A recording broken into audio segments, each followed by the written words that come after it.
A'udzu billahi minasyaitonir rajim. Bismillahirrahmanirrahim. Astaghfirullah rabbi wa atubu ilaih. Walhamdulillahi rabbil alamin. Tsumma assalatu wassalamu ala asyrafil anbiya'i wal mursalin. Habibina wa habibi rabbil alamin. Abil Qasimi Muhammad.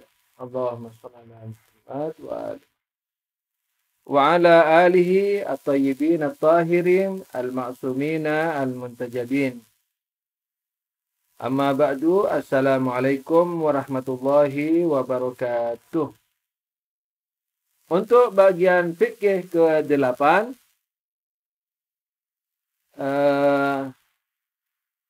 untuk bagian fikih ke-8 kita sudah sebentar dulu, saya sambil melihat. Oke. Untuk bagian fikih yang ke-8 ini, yaitu penjelasan tentang najis, kita sudah melewati bagian darah. Untuk bagian penjelasan berikutnya, yakni topik berikutnya adalah F dan G. F-nya anjing dan G-nya babi. Tentu saja anjing dan babi darat ya. Jangan lupa. Nanti insya Allah dijelasin lagi nih.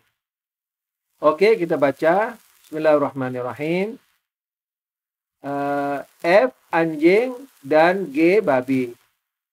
Anjing dan babi adalah najis. Dan dalam hukum ini tidak ada perbedaan antara anggota-anggota tubuhnya yang bernyawa ataupun tidak bernyawa. Antum kan sudah tahu bernyawa apa maksudnya.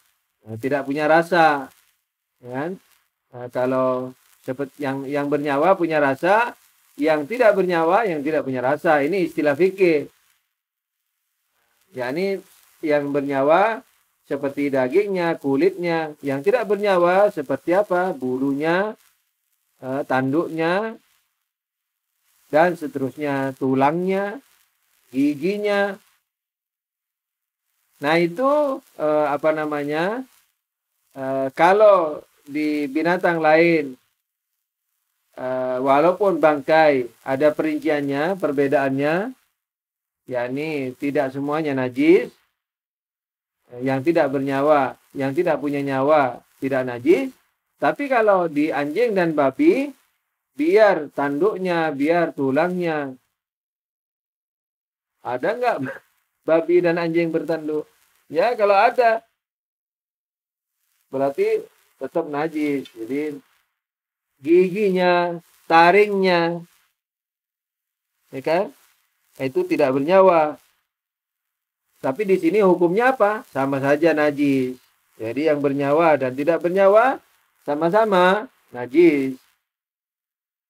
Oke, kita lanjut. Satu poin berkenaan dengan anjing dan babi. Menggunakan rambut anjing dan babi, jadi dalam kurung anjing dan babi, pada masalah yang mensyaratkan kesucian seperti wadah air untuk wudhu dan mandi adalah tidak diperbolehkan. Akan tetapi menggunakannya pada persoalan-persoalan yang tidak mensyaratkan kesucian seperti pada kuas-kuas yang digunakan untuk melukis, tidaklah menjadi masalah. Tidak menjadi masalah bukan berarti tidak najis loh ya. Maksudnya tidak membatalkan lukisannya, tidak mengharamkan lukisannya. Tapi ingat, lukisan apa dulu? Kalau lukisannya itu huruf Allah, tidak boleh menulis dengan dengan kuas dari apa? Dari yang najis, seperti bulu babi dan anjing. Oke, kita baca sekali lagi. Menggunakan bulu, yakni rambut di sini dibilang. Bulu lah, maksudnya bulu. Menggunakan bulu anjing dan babi pada masalah yang mensyaratkan kesucian seperti baju sholat, itu tidak boleh. Tapi menggunakannya pada hal-hal yang tidak mensyaratkan kesucian seperti melukis selain nama Allah, selain tulisan ayat-ayat Allah. Nah, itu penjelasannya loh ya. Nah, itu tidak masalah. Tapi tetap najis loh. Tidak masalahnya, yakni tidak haram dan tidak membatalkan perbuatannya. Ya, melukisnya tetap tidak halal. Tidak haram. Tapi najis. Hati-hati. Jadi bagaimana dong penjelasannya? Begini penjelasannya ini. Akan tetapi menggunakannya pada persoalan-persoalan yang tidak mensyaratkan kesucian. Seperti pada kuas-kuas yang digunakan untuk melukis. Nah, itu dikasih keterangan. Selain lukisan yang wajib suci. Seperti ayat Quran dan nama-nama Allah dan maksumin. Nah, begitu penjelasannya.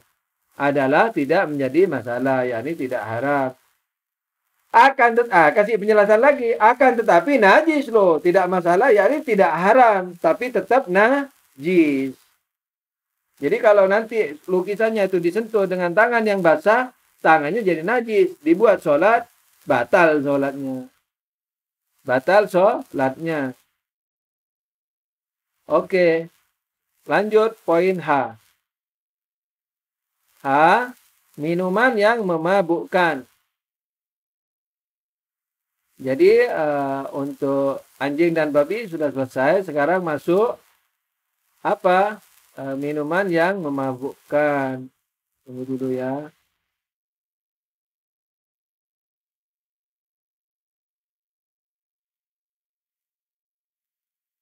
Oke. Sallu ala Nabi. Allahumma sholli ala Muhammad wa ali Muhammad. Saya sekarang ngomongnya agak kencang karena saya memakai rekaman yang kedua yang agak jauh. Jadi jangan heran kenapa hari ini saya lebih berteriak-teriak dari biasanya. Oke. Minuman yang memabukkan. Minuman yang memabukkan berdasarkan ihtiyat wajib. Yani ihtiyat dalam kurung wajib adalah najis. Jadi ihtiyat wajibnya najis. Jadi apa ihtiyat wajib? Kalau masih ingat, berarti wajib kita taati. Tapi kalau nanti ada marja nomor 2 setelah beliau dan mengatakan tidak najis, maka dalam hal ini boleh berpindah ke marja kedua itu. Tapi boleh tetap menaati ihtiyat wajib ini. Jadi tidak wajib pindah.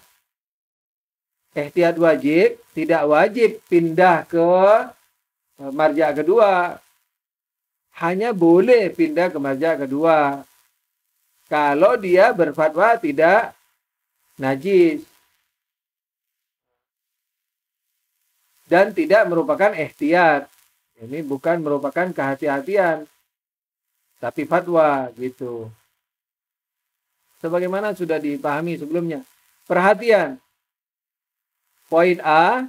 Tiap-tiap jenis alkohol memabukkan yang bentuk awalnya adalah cair, berdasarkan ihtiyat wajib adalah najis. Saya salah nada membacanya. Terlalu bersemangat nih, terlalu berteriak-teriak. Begini bacanya, tiap-tiap jenis alkohol memabukkan. Jadi bukan tiap-tiap jenis alkohol memabukkan, bukan begitu. Tiap-tiap jenis alkohol memabukkan yang bentuk awalnya adalah cair, berdasarkan ihtiyat wajib adalah najis. Ini sebenarnya mungkin sebentar saya tengok aslinya dulu.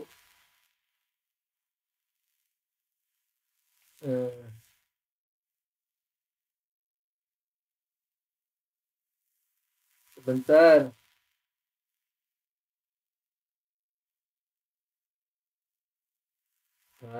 Salah ini. Salah. Ya, ini begini nih.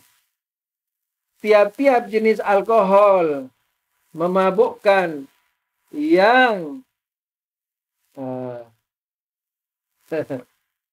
salah-salah betul.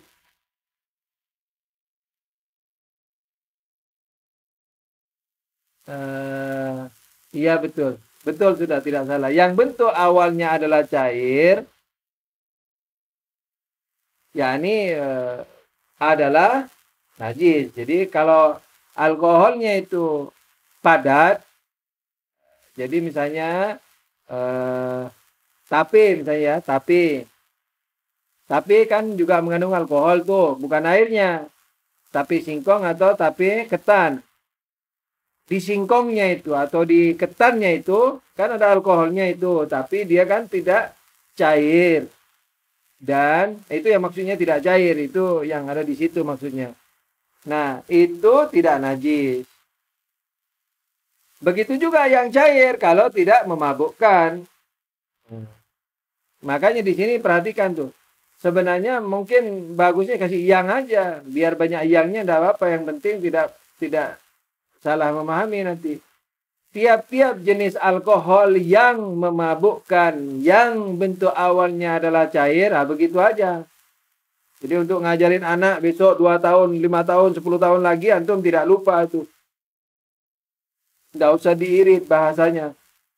Boros-boros sedikit, tidak apa-apa. Memang dalam penulisan, pemborosan bahasa, tulisan tidak bagus. Tapi kalau demi tidak terjadinya kesalahpahaman, tidak masalah. Kalau saya prinsipnya begitu.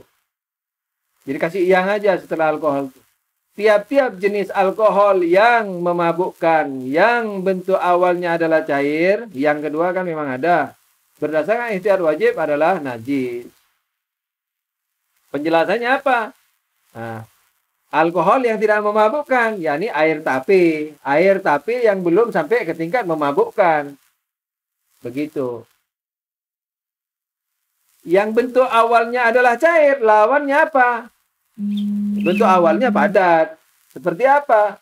Seperti alkohol yang ada pada tape. Yakni tubuh tape ya, badan tape. Tape ketan atau tape singkong. Di tubuhnya itu. Bukan di airnya. Oke, B.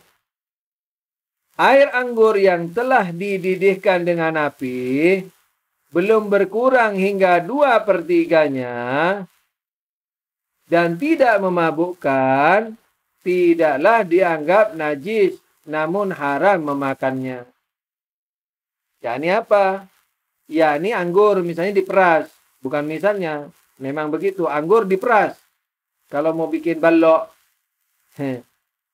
kalau balok mungkin orang Jawa enggak ngerti dikira balok. Saya juga dulu ngiranya balok. Balok. Jadi di Sulawesi ada istilah balok. Kalau saya tidak salah mengucapkan, itu minuman memabukkan yang dibuat dari air aren. Balok. Nah, ini minuman memabukkan yang dibuat dari anggur. Jadi anggurnya diperas. Nah, lalu dididihkan.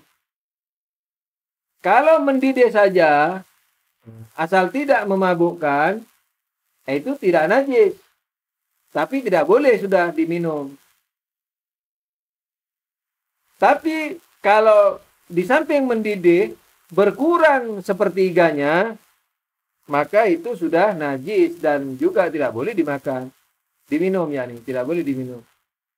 Air anggur yang telah dididihkan dengan api belum berkurang hingga 2/3-nya.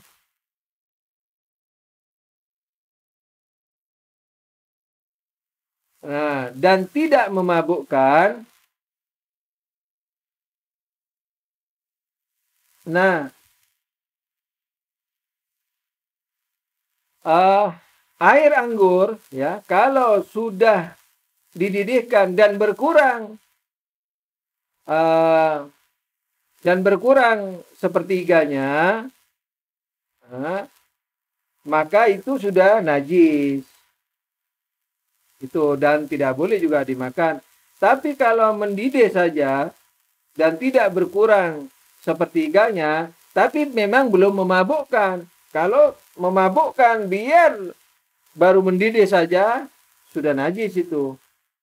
Tapi kalau belum sepertiga yang berkurang dan belum memabukkan, jadi memabukkan ini syarat kedua, maka dia tetap masih dihukumi suci tapi tidak boleh diminum, tidak boleh dikonsumsi. C. Bila sebuah zat yang memabukkan pada awalnya tidak berbentuk cair seperti ganja dan narkotik, apabila berubah menjadi cair dengan mencampurkan air atau cairan lain, maka hal seperti ini tidak dianggap najis. Jadi kalau benda yang memabukkan itu tidak cair, padat seperti ganja atau narkotika, maka dia tidak najis. Haram dipakai, tapi tidak najis dianya. Itu sekalipun sudah dicampur air.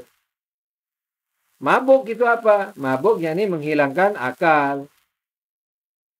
Kalau minuman itu memabukkan, yakni menghilangkan akal, dengan diminum misalnya beberapa gelas, maka diminum sedikit juga haram dan najis.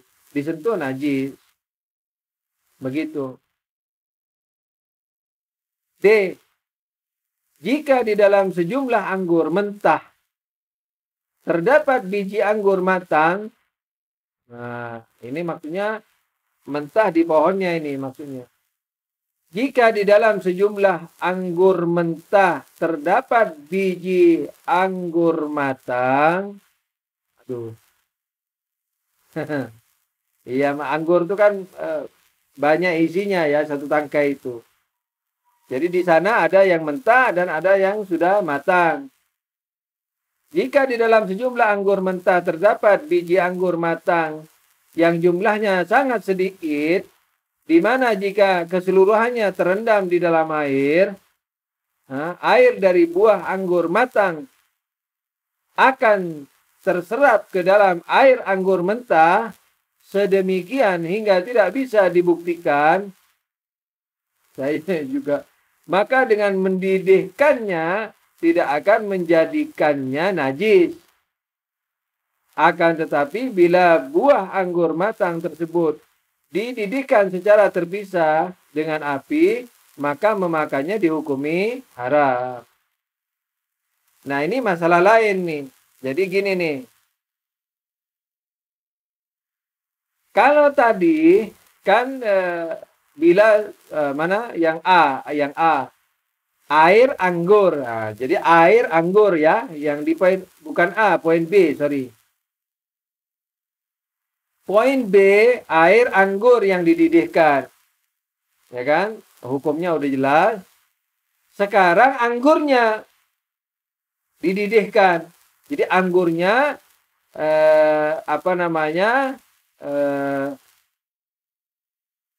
dididihkan dalam air mendidih. Jadi buah anggurnya itu, bukan air anggurnya.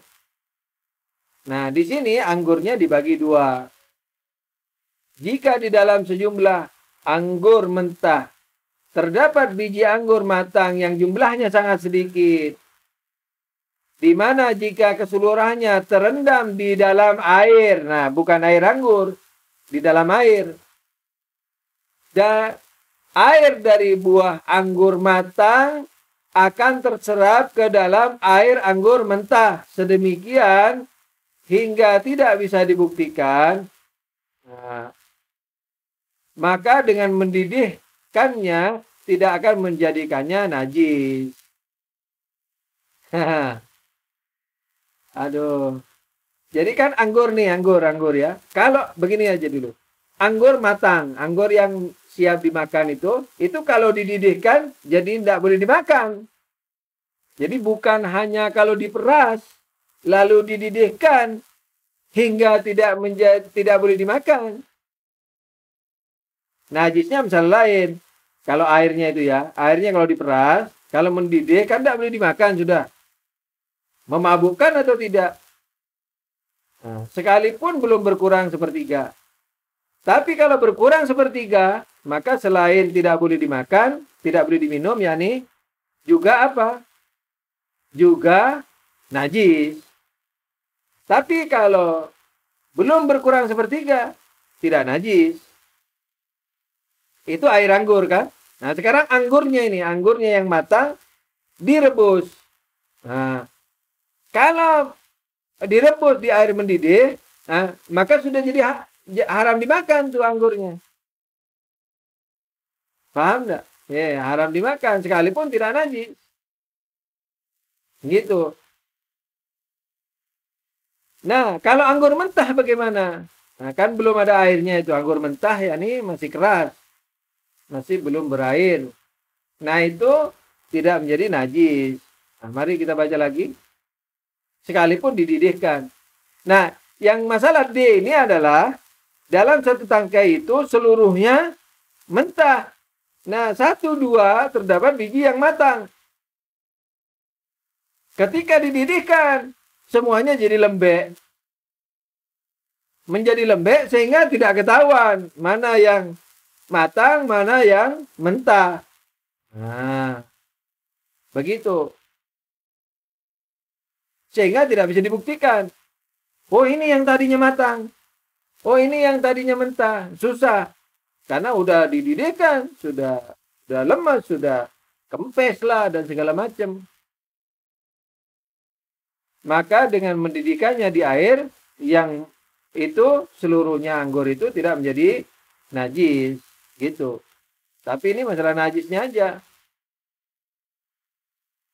Bukan masalah makannya, mungkin untuk makannya, untuk hati-hatinya tidak dimakan. Oh, ini juga ada. Oh, juga dikatakan untuk memakannya juga. Nah, kalau memakannya berarti halal juga berarti ya, tidak najis. Walaupun tidak dikatakan memakannya halal, tapi dalam kelanjutannya akan tetapi bila buah anggur matang tersebut dididihkan secara terpisah dengan api, maka memakannya dihukumi haram. Berarti memakannya kalau tidak dipisahkan itu juga halal. Begitu mafhumnya. Sekalipun yang dibahas hanya najisnya. Tapi hati-hatinya jangan dimakan dah. Kita baca lagi. Jika di dalam sejumlah anggur mentah, yakni dalam satu tangkai anggur yang mentah, terdapat biji-biji anggur yang matang, yang jumlahnya sangat sedikit, di mana jika keseluruhannya terendam dalam air, air dari buah anggur matang akan terserap ke dalam air anggur mentah. Sedemikian hingga tidak bisa dibuktikan, maka dengan mendidihkannya tidak akan menjadikannya najis. Akan tetapi bila buah anggur matang tersebut dididihkan secara terpisah dengan api, maka memakannya dihukumi haram. Coba saya lihat aslinya.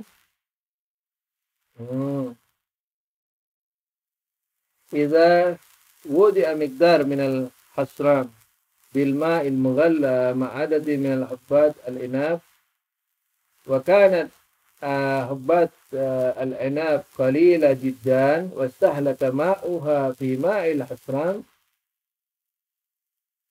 على نحو لا يصدق عليه أنه ماء العناب فهو halal. Ya, sudah kurang lebih sudah benar. Jadi kan tadi kan hukumnya kalau buah anggur yang matang itu dididihkan kan tidak boleh dimakan tuh, ya kan? Nah, sekarang buah anggur yang sudah matang tapi sedikit itu bercampur di dalam anggur yang mentah, lalu air dalam anggur yang matang itu kan pecah misalnya setelah direbus itu, kan masuk juga ke dalam mana? Ke dalam anggur yang mentah itu. Secara ilmiahnya, secara kimianya kan masuk itu menyerap pada juga bercampur menyerap atau bagaimana terhadap anggur yang mentah yang juga direbus itu. Nah, asal belum bisa dikatakan bahwa ini air anggur, maka halal dimakan. Begitu. Jadi apa namanya? Yang halal dimakan itu bukan anggur yang matangnya, tapi anggur yang mentahnya, yang diserapi oleh air anggur yang matangnya. Begitu. Jadi anggur yang matangnya dibuang saja. Syubhat ini belum jelas fatwanya, tapi saya mengira itu yang matang tadi harus dipilahkan. Jadi ini sebenarnya bahasanya mungkin begini nih. Jika di dalam sejumlah anggur mentah terdapat biji anggur matang yang jumlahnya sangat sedikit, di mana jika keseluruhannya terendam di dalam air, air dari buah anggur matang akan terserap ke dalam air anggur mentah sedemikian, akan tetapi, jadi hingganya hingganya diganti dengan akan tetapi. Akan tetapi tidak bisa dikatakan bahwa anggur mentah itu sebagai bahwa air yang di anggur mentah itu sebagai air dari anggur matang, begitu. Karena di aslinya begitu bunyinya. Ya, ini saya ulang.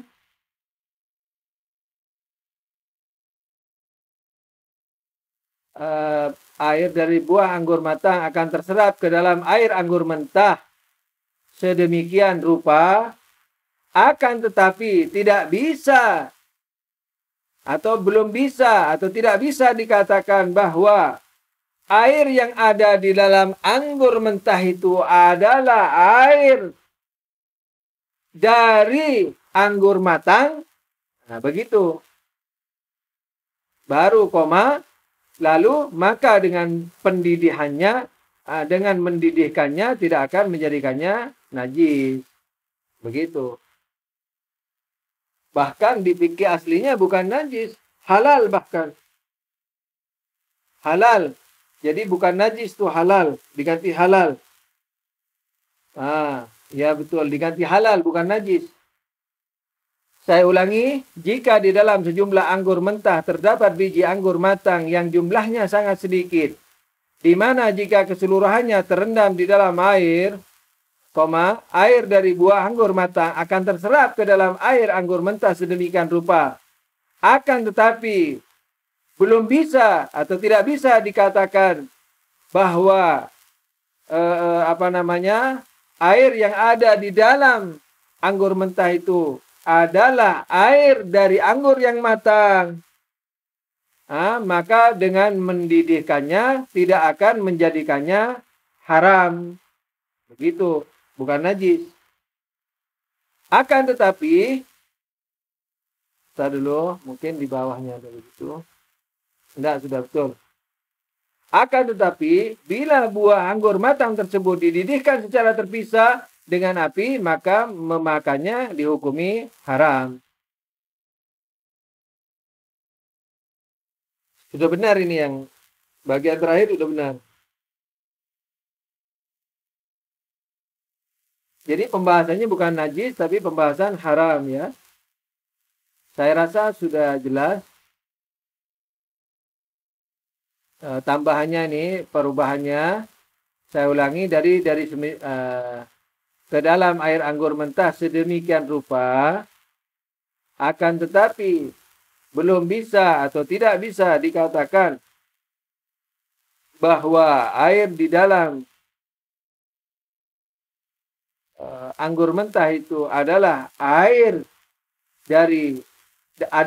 anggur matang, itu tambahannya. Maka dengan mendidikannya tidak akan menjadikannya haram.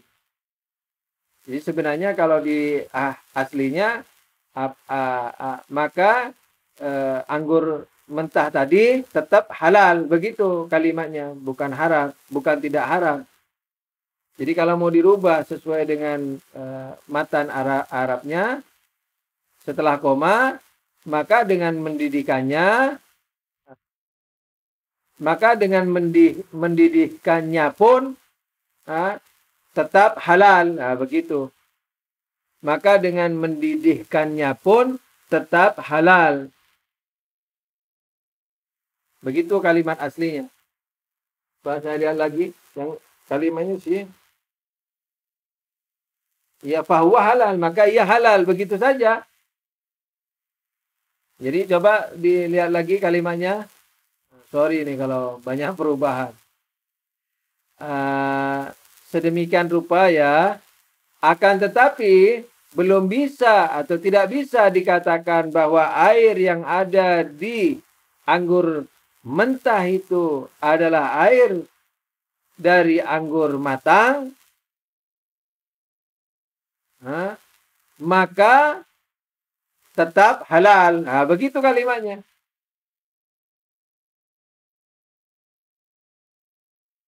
Maka tetap halal. Oh, pendidikannya yang tidak ada di atas. Dulu. Yang air itu tadi. Nah, yang air ditambah sedikit. Ya, jadi tidak gini. Dibaca di awal. Jika di dalam sejumlah anggur mentah terdapat biji anggur matang yang jumlahnya sangat sedikit, di mana jika keseluruhannya terendam dalam air mendidih. Nah, jadi airnya itu dikasih mendidih. Ma'ul mughalla disebut di matan aslinya. Dalam air mendidih.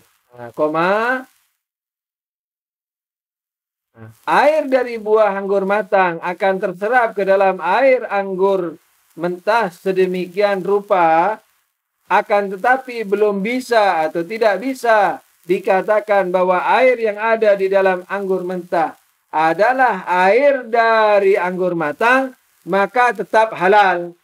Begitu. Atau maka halal. Begitu kalimatnya. Lalu titik. Akan tetapi bila buah anggur matang tersebut dididihkan secara terpisah dengan api, maka memakannya dihukumi haram. Udah ya, jelas insyaallah taala. Mungkin saya akhiri sampai di sini dulu perjumpaan pengisiannya ya, perjumpaan kita dalam bentuk pengisiannya. Lalu kita masuki tanya jawabnya. Kita akhiri dulu dengan salawat. Allahumma salli ala Muhammad wa ali Muhammad wa ajil farajahum. Pertanyaannya adalah, sebenarnya hakikatnya bukan bertanya tapi meminta arahan, nasihat. Mukadimahnya adalah tadi kan kita menerangkan tentang fadilah atau tujuan puasa ya. Kemudian juga diantaranya menyambut orang yang takwa yang sampai di tingkatan yang standar atau di atasnya, itu menyambut kematian dengan bahagia. Begitu juga sasaran daripada puasa yang takwa itu harus diupayakan dalam seluruh kehidupan kita. Bukan hanya ke tahun depan, tapi ke kapan saja. Dan dalam diri kita, keluarga, dan lingkungan kita selama tidak memaksa mereka. Tapi kalau keluarga selama masih ada hak memaksa, tidak apa-apa. Misalnya anaknya tidak sholat, mungkin ya dicubit misalnya, atau diancam. Misalnya kalau kamu tidak sholat, nah itu kan memaksa. Tidak dikasih uang saku umpamanya. Tapi ke orang lain mungkin tidak boleh. Jadi adalah batas-batas. Ala kuliah Anda tidak mau bahas ini. Yang diminta adalah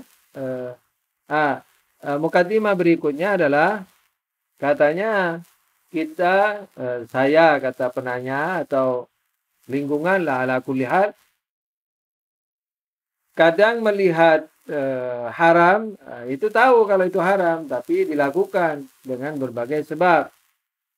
Ada juga melihat suatu kewajiban, tahu bahwa itu wajib, tapi tidak dilaksanakan dengan berbagai sebab. Yani ya, sebab kelemahan maksudnya yang saya pahami. Ya terlalu bernafsu lah segala macam. Nah, terus permintaannya adalah bagaimana supaya kita dapat melihat Tuhan, kira-kira begitu, karena suaranya tidak terlalu jelas tadi. Dapat melihat cahaya Tuhan atau Tuhan walaupun sedikit saja, sehingga dapat membuat kita benar-benar merasa mampu. Jadi bukan merasa, benar-benar membuat kita mampu melaksanakan yang wajib dan meninggalkan yang haram. Nah, sebelum saya jawab, betulkah yang saya pahami Jakarta, Mas Heri?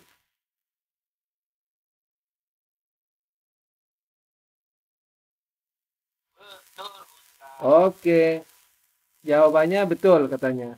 Karena ini saya ulang supaya masuk rekaman masing-masing, masuk rekaman saya juga dan teman-teman yang lainnya.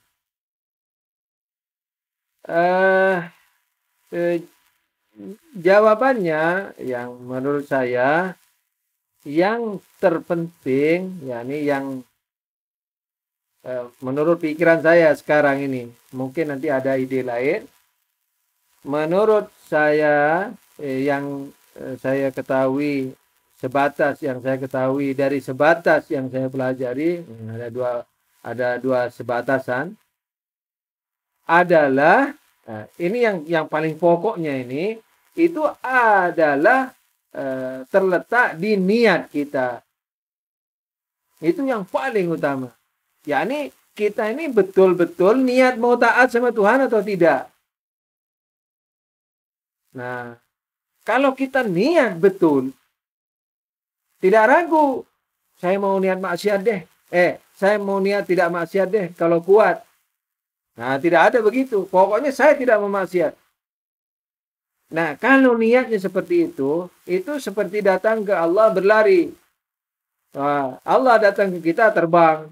Ini Allah tidak terbang dan berlari ya. Ini hanya sekedar meniru hadis qudsi. Hadis qudsinya kan mengatakan kalau kamu datang kepadaku berjalan, aku datang padamu lari. Kamu datang padaku selangkah, aku datang padamu 1000 langkah. Niat yang sungguh-sungguh ini menurut saya sudah terbang ke Allah. Jadi sebegitu pentingnya niat. Niat yang sungguh-sungguh loh. Bukan niat yang saya mau taat kalau kuat. Kalau tidak kuat, nanti mau tawasul, mau minta maaf. Bukan begitu. Betul-betul tanpa kompromi. Saya mau taat sama Tuhan. Mati semakin dekat. Saya no kompromi. Tidak ada kompromi, saya mau taat. Ya Allah berikan kekuatan. La haula wa la quwata illa bik. La haula wa la quwata illa billah. Bismillah, salawat. Insya Allah bukan secercah cahaya yang akan antum lihat, tapi insya Allah cahaya itu menyeruak dalam kehidupan antum dan antum serasa ingin menangis setiap saat. Dan tangisan ini sudah insya Allah bukan tangisan perasaan, tapi sudah tangisan akal. Jadi niat sungguh-sungguh. Ketika niat sungguh-sungguh, jadi belajar sungguh-sungguh. Belajar fikih segala macam. Nah, jangan lambat-lambat juga kalau tidak ada alasan. Datang yang tepat waktu, khusyuk, tidak bicara sendiri. Khusyuk. Belajar agama ini kayak fikih ini lebih afdal dari 1000 rakaat, 2000 rakaat. Nah, antum kalau sholat apa tidak khusyuk? Belajar juga begitu. Kalau ingin menyentuh nafas-nafas ketuhanan, menyentuh cahaya Tuhan. Jadi niatnya karena Allah dan khusyuk. Habis gitu ngomong lagi 2 minggu. Udah, kesempatannya 2 minggu. ngaji ngaji 2 jam 3 jam ini saja khusyuk sudah, jangan bicara lain-lain, pokoknya khusyuk.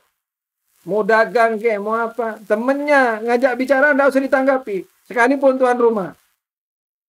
Jangan segan, misalnya di Palu di rumah Mas Firdaus atau di Tangerang, di Jakarta di rumah Saiful, kecuali darurat lah misalnya. Kalau ngajak bicara, oh tadi program bagaimana? Oh bencana alam bagaimana? Jangan disauti. Tapi kalau tanya mana alat perekamnya tadi, jawablah. Kan itu dalam rangka kajian. Mana catatannya tadi? Enggak apa-apa. Ini Kak, ini Bang. Tapi kalau bagaimana kuliah tadi, enggak usah dijawab. Jadi enggak usah dijawab. Biarin sudah. Maaf Kak, sudah gitu aja. Begitu. Jadi itu amar ma'ruf juga. Dan kakaknya tidak boleh sedih, yang punya rumah juga tidak boleh sedih, tidak boleh marah.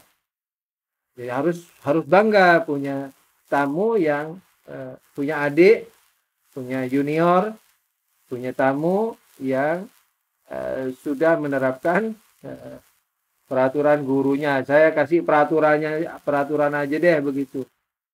Saya kan sering basa-basi diplomasi karena tidak mau paksa. Nah, tapi kayaknya harus dipaksa. Jadi kadang-kadang harus dipaksa. Jadi jangan ngomong lain kalau tidak darurat sekali. Nah, khusyuk karena sentuhan. Jadi biar antum hafal, di rumah sudah baca misalnya, di kelas pasti sudah gampang nih bahasa Indonesia juga kitabnya. Itu menurut saya bukan karena saya yang nerangin, siapa saja yang nerangin. Antum hanya paham hafalannya aja. Tapi nafas-nafas ketuhanan dan cahaya yang antum inginkan tadi tidak menyentuh. Makanya sudah hatam kitabnya, takwanya nggak naik-naik sama aja. Khusyuknya sama aja. Pandangan cintanya sama saja. Bencinya sama saja.